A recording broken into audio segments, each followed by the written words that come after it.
Hey everybody, welcome back to the channel. I'm Britt, creator of the Style Shaker, your guide to greener and cleaner beauty. And today I'm back with a review for the 14E Aloe Nourish Prime and Set Powder. I'm gonna talk all about this guy. If you're looking for a setting powder, if you don't even know if you need one, and you wanna know if this is worth it, then stick around and let's get into it. Okay, so first things first, disclaimer. I am not being paid to say any of this. This, however, was gifted from the brand. I was asking for a replacement for their cheek and lip tint because the pump wasn't working. So they sent me this. Getting my honest opinion, I do want to disclose that this is a gift because I believe that that's fair. All right, let's dive into what this setting powder is all about. At the end, in the wrap up, I'm going to compare what they claim this is going to do with how it actually performed. Does it fulfill these promises? I will let you know in a second. First of all, the setting powder. It is $34 and this is what they say it's supposed to do. Work as a primer to blur and smooth fine lines and pores. Setting powder to mattify and extend makeup wear and prevent creasing. And this is also cruelty-free, vegan, gluten-free, and made in the USA. So we're gonna run through the scorecard pretty quickly. It always starts with the first question, which is about ingredients. How do the ingredients look here? Really great. There's three. 14E is a company that I trust wholeheartedly. Currently, you know, I believe that they're gonna stay on this track, but I'm just saying currently, because I've seen other companies switch around. Anyway, love the ingredients. They are listed below. It's bamboo silica, magnesium silicate, and then aloe vera. So there's some moisturization happening here. Next question, how is coverage? Okay, so usually my top setting powders, I've tried Well People, I've tried a bunch. I really happen to like the RMS Unpowder. I tend to go back to the RMS because of the texture and the way it glides on. I use very little of these powders because I don't like a baked look, and I don't also like that flashback that you get if you're in a picture. So I haven't had a problem with RMS, but other people have. Just want to say that I haven't. So that's usually my go-to. Basically, at the end of the day, kind of comparing this to my current favorite. It performed really well. I applied it all over the face, mainly in the T-zone, the oilier zone, but usually I only use these under the eye to set my concealer and stop it from creasing. It does a very good job at that. This nailed that, and it blurred like it said it was going to. I applied here, which again, I rarely do, but you can see the before and after. It's just a subtle kind of dusting. Again, not a lot is applied, and the coverage looked incredibly natural. I was so happy about it. Texture and coverage, both like winning. 5 out of 5 on the scorecard. Does it absorb oil and control shine? So I gave it a 4 out of 5 on the scorecard here. Throughout the day, if it was a warm day or if I was like running around or something like that, I did need to actually reapply and touch up in the center in the T-zone. Not under my eyes at all. Actually, it's stuck. But in the center where oil is a little bit heavier, I did have to reapply a little bit. For that reason, it didn't get a 5 out of 5. But I would say it had a solid performance there. Next question, I kind of already answered. Does it last all day?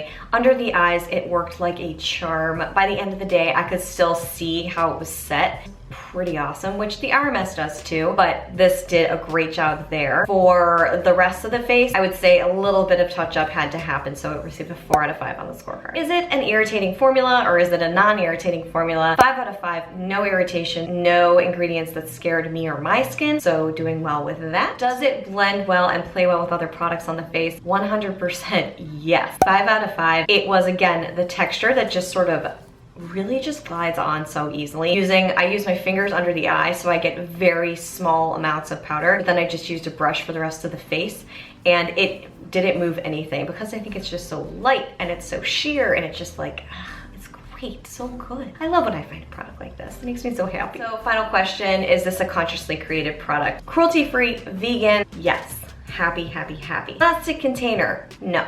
Sad. Boo. Overall, it covered half of the equation and not the sustainability equation. I should probably check on how easy this is to recycle. Like I asked it, but maybe I didn't. I'll double back on that and let you guys know. And because of the halvesies here, it received a 3 out of 5 on the scorecard, which leads us to a total score of 26 out of 30. Very good score. You could tell it was probably coming. So now it's time for the wrap up. I'm gonna tell you the promises and whether or not this performed. This is like the most fun part for me. Works as a primer to blur and smooth fine lines and pores. Okay.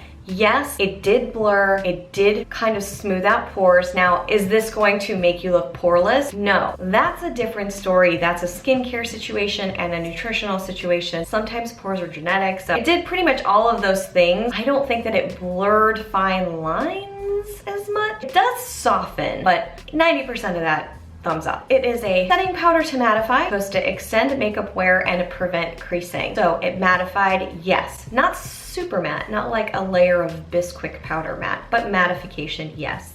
Extending makeup wear, my concealer didn't budge. It was great. Preventing creasing, yes, it did a fantastic job there. So it's like, yes, yes, yes, 100% of those, yes. Another pro here, I would say, is that it's cruelty free and it's vegan. I also happen to really love the company. Cons, plastic container, and there is a higher price point here, but in terms of setting powders for Green and Clean Beauty, it is not above and beyond what is currently in the industry. I always recommend if you really need a setting powder, I do like the Well People setting powder. I don't like it as much as the RMS or 14E, but you know what? If you're just getting started and you need something, I think that's a good recommendation. And then overall, the final verdict here, would I recommend this to a friend? Yes. And here's a couple of things that I learned. I would buy this as opposed to the RMS Unpowder, which there are some key reasons. So the RMS Unpowder also comes in tinted powders, but I don't use those. I just use their translucent or transparent. I would buy this because you actually get more. I found measurements for the amount that's in the RMS bottle and the amount that's in this container. And based off of what I found on Sephora compared to this, it was like one was in grams, one was in milliliters, metrics. Ugh. So this is 1.5 ounces, and then the RMS is I think it's 0.32 ounces for the Unpowder. You guys can check my math, but overall, I'm seeing that I can get more with this for the same price, and it performs just as well for me.